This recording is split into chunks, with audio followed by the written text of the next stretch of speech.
mon père, à l'occasion de l'érection du province du Vietnam, que pensez-vous devant cet événement? Ça aurait pu être un événement très particulier à la congrégation que la création d'une province et l'installation d'un premier provincial. Nous aurions pu vivre cela qu'entre lazaristes. Le bonheur de la journée, c'est que la communauté lazariste au Vietnam est très ouverte et elle donne un visage universel. Des confrères sont venus des États-Unis, d'Indonésie, des Philippines, de Slovaquie. Le père général et le secrétaire venaient avec l'assistant général d'Italie, et il y avait aussi quelques Français. Donc c'était l'Église universelle qui était représentée. Et ensuite la présence de 4 évêques vietnamiens amis de la congrégation, un peu nos protecteurs, un peu ceux qui nous encouragent à être au service des ethnies minoritaires qui se trouvent au Vietnam, qui sont malheureusement pas très riches, qui vivent de la terre, de leur travail. Eh bien, leur présence nous encourage à rester au service des ethnies.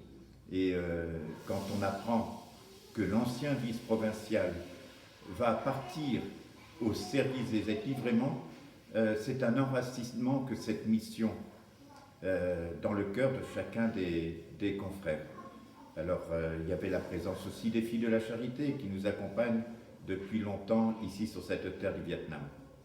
Oui, c'était une expérience universelle et de rayonnement d'une communauté. Merci à tous ceux qui ont préparé cette journée. Merci mon père. Et quelle est votre émotion, votre sentiment proprement dit, que pensez-vous Par cette célébration et la création d'une province, la province du Vietnam devient indépendante. La province mère, on le sait, c'est la province de France. Nous sommes toujours un petit peu tristes lorsque l'on voit un enfant prendre son indépendance pour aller se marier, pour aller au travail. Mais là, on s'aperçoit que tous les lazaristes ont une maturité pour prendre leur vie en main, tant au plan de la formation, à l'appel des vocations, tant dans la mission et la collaboration avec d'autres prêtres diocésains ou religieux. Voilà, ça fait plaisir de voir que la province a été jugée mûre pour être indépendante.